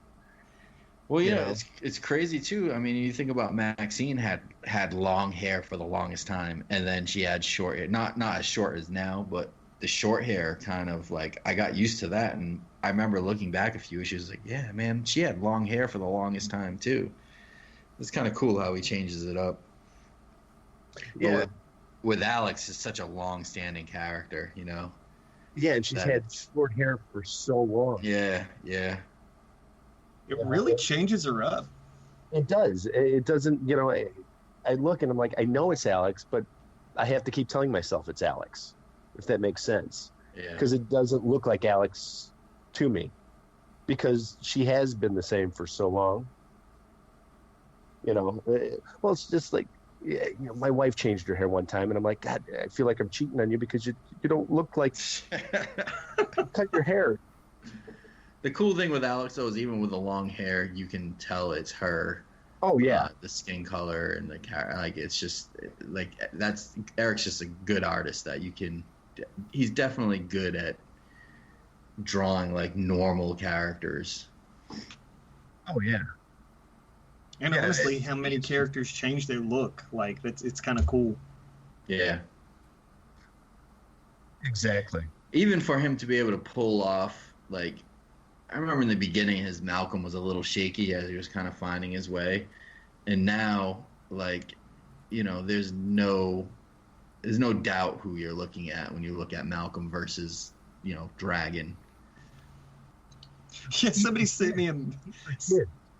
The kids have a distinct look as well. Yeah, that was genius. Making them different shades based on kind of like their ethnic background and stuff, too. So not only their faces look different, but their skin pigment is different, which is even more helpful in telling them apart. What were you saying, Raven? Sorry. Oh, I was just going to say that somebody sent me a text, and like, because I try to promote Savage Dragon as much as I can. They were like, sometimes Savage Dragon appears to be African American, and I was like, he is. I was like, he is. His name is Malcolm. I was like, he is. Yeah, at least halfsies. So. At least halfsies. Yeah. Good issue, except for this backup. Oh, yeah, I mean, that's terrible. Comes off the I didn't rails. get the joke at all. Yeah, the joke fell flat. The girl turns him down. What? Yeah, it looked like whoever that artist was looked like they drew it with their non-dominant foot. I just have the criticism that I don't think the guy had his full brushes. I know. I would guess he didn't have all of his tools in his toolbox. Legitimately, though, this was a great backup, Scott. Fantastic stuff, man. I love your Kill Cat and Kid Avenger. Oh, thanks. Was this something that was like in the works for a while and just kind of found its place in this issue, or how did Derek approach you for this one? Well, we were talking, and I'd done the Neutron Bob, right. and then I did the Lightning Bug. Right. Lightning Bug and Wild Hair story, and Erik said to me, he goes, "You do the Deadly Duo better than those have been the ones that you did that I liked the most, because Gavin had thrown in the Deadly Duo in the back of the Neutron Bob, right? And I had it crashing through a window, and it was just a quick little cameo." And I had done the Deadly Duo in that backup that fell flat. and I had expressed interest in doing another backup, and Erik was like, yeah, we'll do a Deadly Duo. And then I hounded him for a while. Do you have a story yet? No, not yet. And then finally he sent me the story, and I proceeded to work on it, and I had other stuff coming in, so it was kind of one of those that were on the back burner, and got about halfway through with it, and I was like, all right, I'm going to have this done. We were shooting for last issue, and then my computer died, and the rest is history. Yeah. And I love the way Erik writes, because he gives so much room for play. I mean, literally the first page, it was just Kill Cat jumping through a window. Okay, done. Then the second page was he busts in to a family gathering. Grandma faints. The kid kicks him. He kicks the dog. So, and then the next page, he's screaming at the guy, and then he turns to the baby. Are you the mastermind? Baby poops. Blorch. So, yeah. So, And then he realizes he's in the wrong house and leaves. And that was basically the first 3 pages. And literally, it was a paragraph. So I got there was a lot of room to play. Nice. And then it was Kid Avengers at a different place battling these meaty skull-faced people. They look cool, You by say the way. meaty skull face? Yeah, kind of like Red Skull-ish. Yeah. So he gets overtaken, and the girl's going to pee on him, and all of a sudden Kill Cat crashes through the window on a motorcycle, knocking them away, and the police chief calls, and they realize that they're at the wrong address, and they take off. So, like I said, a lot of room to play, and it was fun.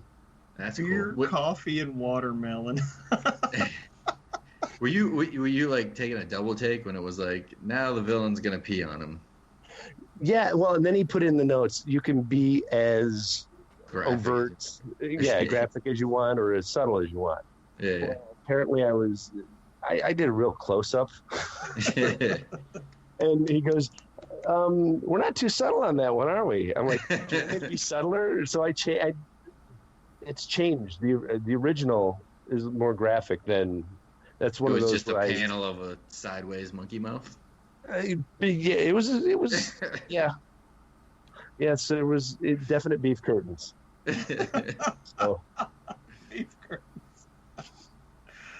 So, You'd hear on the FINcast, and I was looking at that panel. What is that? Oh, yeah. So, Did they go to Arby's? I don't understand. I have to ask: is the dog supposed to be Mrs. Lion? yes, Okay, supposed to be who? Ms. Lion. Mrs. Lion from the Spider-Man and His Amazing Friends cartoon. Oh yeah. I'm amazed I knew that. That's Yeah, awesome. I didn't put the little bows because I wanted it to be a little bit subtler. Right. Mrs. Lion had pink bows. Got that I love mop top though. I Yeah, love the glass from the panel transition from the splash page to him entering where the family is. Like the glass coming that's off. great. That is cool. That's very cool. I love that. oh, thanks. Yeah, I kind of went crazy in the first panel. That was I'm just sitting there inking glass, and then I'm like going. I went to the next page and I'm like going, all right, am I just going to have him standing there? Let me add some glass coming down, trickling down. Looks cool. So, yeah. I thought it was a nice way moving into that first panel. Very much so. Very good. How pleased were you with Farron Delgado's lettering? It looks so great on comic art, I swear. I love it, and I'm actually having him letter stuff for me. Oh, really? Yeah. That's awesome. He's such a great. He does such a great job. Oh yeah. Yeah. I absolutely love his. I'm so glad that I had Chris Eliopoulos letter one of my backups, Nice. and I like that. This one blew that out of the water. In my He does mind. real good. He does Yeah. real good. I love the title splash where how he did the Yeah. title. Yeah. The deadly deal. I just think there's not one thing I can. He's got that whole like Artie Simek type lettering down, and Oh yeah, so cool. yeah. Another really great panel is where Kid Avenger gets knocked out and he's looking up at the silhouetted demon heads. Yeah, yeah. Good stuff there. Oh, Good thanks. Yeah, I was. How kind of grainy like, it is. Yeah. Like he's and, blacking out. Yeah, when I was inking that, I ended up taking black colored pencil and using some of that to get the almost like a dry brush effect. Yeah, like a dreamy kind of. Yeah, and I had originally done it with just the bat to the head, and I'm like going, I don't know if I like just the bat to the head, and then the next panel he's laying on the ground, so I was like, oh, let me do the looking up at, as you're going, going out, and then in the next page, let me have him coming to. Yeah, that's great. And also, like, again, to go back to like Farron's lettering, that clonk looks so good there. Yeah, exactly. Yeah. Clonk, all wavy. the sound, even all the sound effects, even with Kid Avenger, with the whoosh, where he's, his powers out of his hands or whatever you want to call the rays, the sound effects there, and the pating, the bullets bouncing, the amount of sound effects on that page, and how they're done and how diverse they are, I think just really brings it more to the page. Yeah, those villains are really creepy, and I second what Raven says. That last panel, they look even creepier in that blackout panel. That's great, good stuff. They remind me almost like a cross between Red Skull and like the Crossed series, because they're just so perverse. Yeah, well, and I was having fun with the chick, She's got the Motorhead. Yeah, I figured she'd be a chick that listens to Motorhead. Yeah. If you're gonna, give someone the Trump treatment, you got to be a Motorhead fan. So, dude. Yeah, well, and I was like, Erik goes, yeah, she should have a banging body. I go, well, is she like a groupie of these guys? He goes, nah, make her meaty face too. But she can have a banging body. I'm like, okay. Nice. So, yeah, it's like, okay, how do I draw a, skull-faced chick kind of looking hot-ish? So that's what I came up with. And I thought, what the hell, I'll give her purple hair. Good. It's good. These all of these dudes look cool. Like they've all got a cool, just even like the dude at the top of the the big piss arch panel, like the dude at the top looking at you. It's so cool. Just good stuff. Oh, dude. Yeah. Oh, the guy getting hit towards the foreground. Yeah, the guy at the very tip top in the upper right hand corner. Yeah, I threw him in last minute. I was like, God, I need, because I had her arm breaking the panel, and obviously you had the P arch breaking the panel as well. And I'm like, I need something over here. It seems empty. I'm like, oh, fuck it. I'll just draw a big guy coming at us. It's kind of cool too because it when you look at his face, like it looks like he almost enjoys getting the shit beat out of him. It gives you that element of these guys are just psychos. Yeah. But yeah. And we got really Beer cool. Belly, little Beer Belly kid. Yeah, that's one of your characters, right? Yeah. I had to. I drew him, and because Erik said, yeah, they're supposed to be at this other disturbance. Just show the chief and something that's happening. And I'm like, okay. So I was like, fuck it, I'm putting in Beer Belly. The return of Beer Belly. Chief Winslow. Yeah, you got that, didn't you? So yeah, it was like, and it's stuff like that I like doing. It's like, oh, I got room to play. Let me see. I mean, it's such a small panel, but there's so much kind of packed in there. You got the foreground with the Chief Winslow guy, and then you've got like the middle ground where the guy's laying, and then Beer Belly, and then the city behind. Have we ever seen Killcat's belt be used as like a transmitter like that before? No, I don't recall. Is that something you came up with, or Erik, or? No, Erik said that he, his belt, he gets a call on his belt. Yeah, so but he didn't describe it or anything. I don't think he did. I think it was just he received a call on his belt, and I'm like, okay, well, there's no pouches on his belt, so I figured it would be the center thing. That's amazing. That's like something I would struggle with. Like, how do I represent him getting a call on the belt? And I think you nailed it. That's pretty cool. I don't recall, to be honest with you, but yeah, I figured it's round. It's something that maybe you could push. Yeah, no, it conveys it perfectly. I think you nailed it. I would have, as an art, if I was the artist, I would have struggled on how do you convey something like that. Well, it could be a boring panel. Yeah. I mean, because let me do a waist shot, a shot of Killcat's junk and chest. I mean, that's basically, that region. There's not much there, so I figured, okay, we'll focus on the effect of it, like lighting up. Yeah, So that's really cool. I'm glad too that you got to do the back cover. I always enjoy, like, it almost feels like its own comic when it also has like a back cover. Yeah. And it like makes you wish, like, oh, I wish that, we lived in an age where you could put out a Deadly Duo miniseries again. But yeah, I would love even a one shot. yeah, You know, I would. Yeah. I was texting Gavin or messaging Gavin on Facebook, and I was like, God, it would be so nice just to have a Deadly Duo one shot, kind of Yeah. like how Francesco did the She Dragon one shot. yeah. I know, there's probably not much of a market.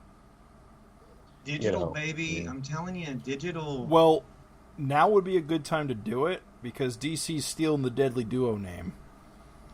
I can't remember I can't remember exactly which title, but they're using the Deadly Duo as like a tagline to some title they're doing. Instead of Really? the Dynamic Duo. Yeah, exactly. I tell you, Oh, you know what? I think it's the Deathstroke Batman team up. Oh, jeez. digital. Well, I mean, Nikos just did the was that Mighty Man? Man. Force? Yeah. Mighty Man, yeah. I'm like, I'd be down for a Deadly Duo. Yeah. I enjoyed these guys. They're fun. Here's the thing. I promise you this. I think maybe I'm wrong. I'm probably am wrong. Okay, but here's all I'm saying. Is Well, that, I'm gonna blow smoke up here. but here goes anyway, right? All right. So I'm not a digital guy. I'm a print guy forever. And yet, he publishes a webcomic. I know, dude. It's the oxymoron that it's an enigma wrapped in a mystery. But like, the thing is that I love my physical comics. That being said, if something can't exist any other way, I'd rather it exist than not exist. So, if the market won't support a Deadly Duo print comic, because it's a gamble, realistically, we love them because we're Dragon fans, and realistically, if you put that book on the shelf, probably Joe Blow's not going to pick it up, but I would buy the shit out of it. Even if it was digital, I would buy that Deadly Duo digital one shot. And that You would way, buy the shit out of it. I would buy two copies. I would buy a copy for every device I own. I've always wished Image would have like a digital only like thing, subline. It's the Tech Jacket model, dude. That's Do true. it digital? Tech Jacket did have a 3-issue digital only thing. And they got a print book when it was done. Yeah, just do the singles as digital and then Collected. shop for the trade. Problem is, you gotta convince Erik, Yeah. Well, yeah, exactly. Obviously, we're and just you have to have the time to do it, yeah. and the energy. So Comics the, don't- so the book is Batman Joker Deadly Duo Ugh. by Mark Silvestri. Ooh, traitor to That's the what I'm cause. saying. That was like Wow. when they did Savage Hawkman. I was like, you fuckers. A lot of characters have been called Savage though. There was Savage Hulk and there was Savage She-Hulk. There's Doc Savage. Sure. Whatever.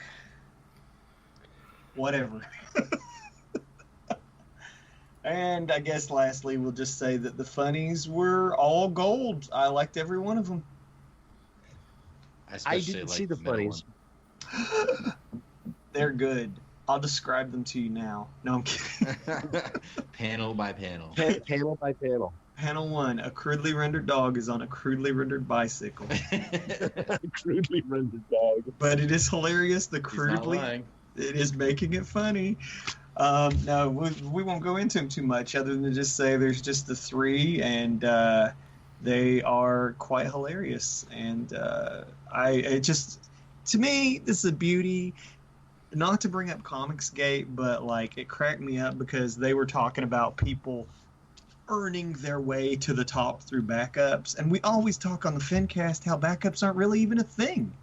Like, I don't see backups in other comics. Like, Savage Dragon is the only comic I buy that has like a backup story and a page of random funny shit.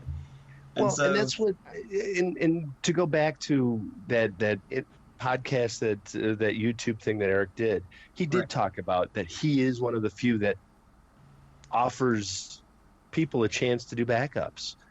You know, he could be putting ads in for other books, other Image books, but he would rather give, you know, that opportunity, and also, you know, the reader more meat to go with their potatoes, or more potatoes to go with their meat.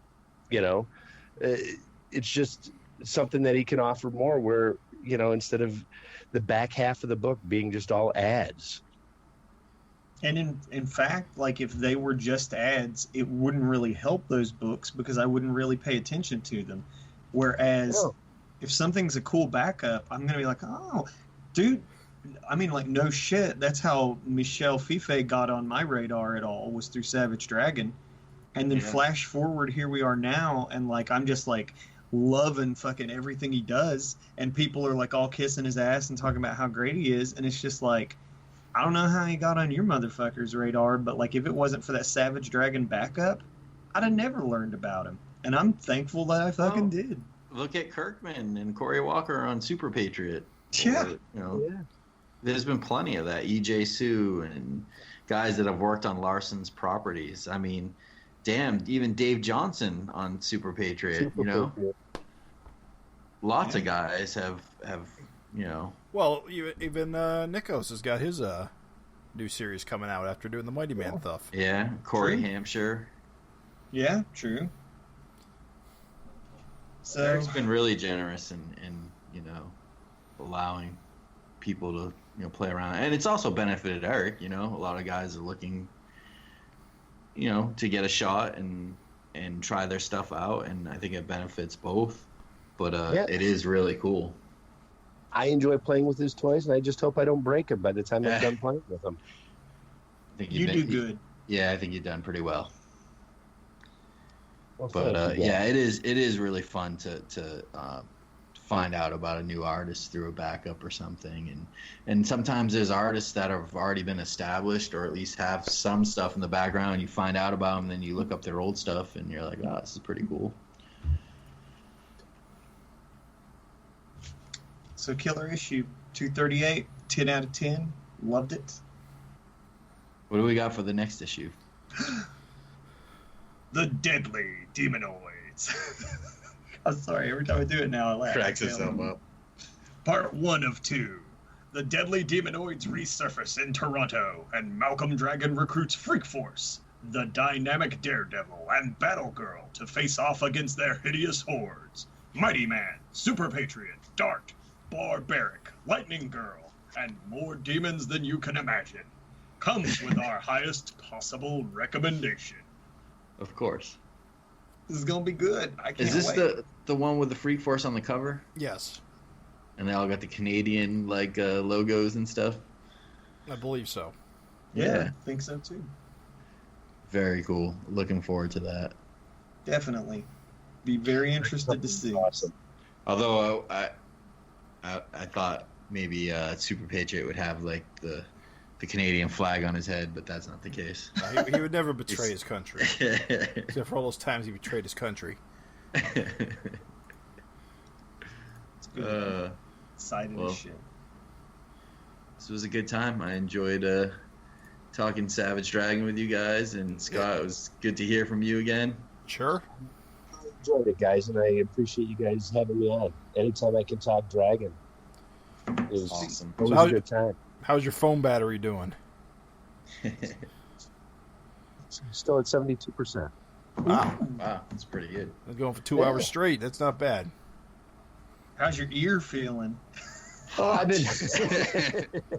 I've been flip flopping the phone, so it's playing hot potato. So yeah, 2 evenly sized tumors on either side of your head. No, I'm just kidding. Well, I'm hoping that, I'll just get one giant one in the center. Oh my God! Thanks for coming on. For real though, like we gave you that little like lead in the beginning, but I just want to say that you're definitely one of the, I would say like just like I'm echoing what Craig said, but like I count you right there with Frank, right there with like Garuso, like G-Man, like just definitely one of the classic backup content providers, and I just appreciate the shit out of that, because I think with Savage Dragon, it is so unique to a comic, to a book, to have, and we touched on this when we talked about Bloodstrike, but like when you read this book, if you follow this book, it's not just you and Erik Larsen and Savage Dragon.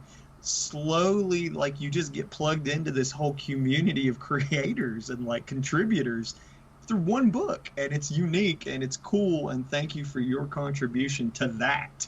Yeah, well said. Oh, thank you, guys. I mean, Raven, thanks. And like I said, I listen to your guys' Savage FINcast all the time, and I'm, like I said before, I'm talking the whole time, going, oh, yeah, this, oh, yeah, oh, you know, trying to add my 2 cents. But, you know, you guys do such a great job, and, you know, even just spreading the word about the book, you know. Raven, I know you are always posting. All of you guys are posting stuff on Facebook, you know, Twitter. You know, anytime news comes out, you know, you guys are the first to drop it usually. So, you know, and it is such a tight community because, you know, we all like the same, you know, creator and story and characters, because Erik has taken that time to create such interesting, likable, and even unlikable characters that, you know, you're vested. Right. Yeah. And Erik's made himself so accessible, so it makes it even more fun that he communicates with his fans, and it's something I really enjoy. You know, I think it's just something that's such an added bonus. You know, you could have Jim Lee as your favorite artist, and you wouldn't hear a peep from him, you know, on things. And Erik, you know, you could talk to him directly, you know, and ask him questions. There's so many times, even if I'm not doing a backup for him, I'll message him on Facebook, and he'll, you know, it might not be instant, but, you know, he'll get back to me. Right. You know, and you're right. You couldn't do that with Jim Lee. Couldn't do that with Mark Silvestri. You know, I doubt you could do it with Rob Liefeld. Right. It's just a lot of fun. Yeah. Yeah, and he truly, you could tell he genuinely cares about his fans. You know, and the people who, you know, enjoy Dragon. Right. Yeah, you can feel the passion. I mean, that's what's so crazy is here's this 25-year-old book, and it just makes me laugh because I'll see Twitch streamers that are like, they've been Twitch streaming video games for like 3, and they get to play a different video game all the time, and then they're just like, I'm just so burnt out. And I'm just like, wow. It cracks me up because, like, I know, like, here's this creator that, and with comics, it's like nonstop, constant deadlines. And so as soon as you finish the one, you don't rest any. You got to get right to work on the next one. And here's this guy that's been doing this shit for 25 years, and you can still tell that he's just having a fucking blast. Oh, yeah. And he's doing every aspect of the book pretty much. Yeah. Well, and like you said, you know, Gavin's the editor, but he doesn't tell me what I do. You know, he basically, you know, what Gavin does is make sure that characters are still alive that Erik can use, and, you know, make sure that, you know, continuity stuff. Right. Because after, you know, 38 issues, there's a lot of shit to try to keep track of. Absolutely. Right. Well, you added communication belt to the canon. Yeah. And beer belly. Beer belly, yes. Yeah, I had to put beer belly in. Your mark has been made. Yes. Yes. So, and I messaged Erik when I sent him the page. I go, I added beer belly. I hope you don't mind. He goes, no, that's cool. I'm like, cool. Because I think, Raven, you asked him one time for a beer belly backup. Yeah. He was like, yeah, no. Yeah, yeah, but who wants that other than you? I was like, I was like, you're right. You're correct. You're like, Scott does. I do. I know one dude. Beer Belly will resurface. So, Very awesome. well, I really appreciate it, guys. And, you know, like I said, anytime that I can talk Dragon, I love talking Dragon. So Nice. Cool. I enjoyed adding my 2 cents in on the issue. Well, thanks for joining us, and good job on that backup. And we'll try not to wait 5 more years. It's great to have a guest on. We haven't had a guest on in a while. It's one that's not Erik, anyway. Yeah, no, I really enjoyed this time, so we'll have to do it again a lot sooner. Yeah, we really want to have some more people on. We're going to look into that. Yeah, I mean, anytime you guys want to, you know, bring me along for the ride, I'm game. Awesome. Because, you know, I love the book, and I've been with it since day one. So, like I said, it's the only book right now that I read since Invincible's done. So, the rest of them, I just look at the pretty pictures. Cool. Yeah, but we definitely should do that and not wait for your next backup. We'll have you on again beforehand, because it is good to get another person's opinion every once in a while and get a little bit of a background on things and how things are going and keeping tabs on you guys. Cool. Well, you guys have a good one, and let me know when this one drops. All right, cool. Thanks. Thank you, brother. Hey, thank you guys. Have a good night. Have a good one. See ya. Bye. Yep, bye.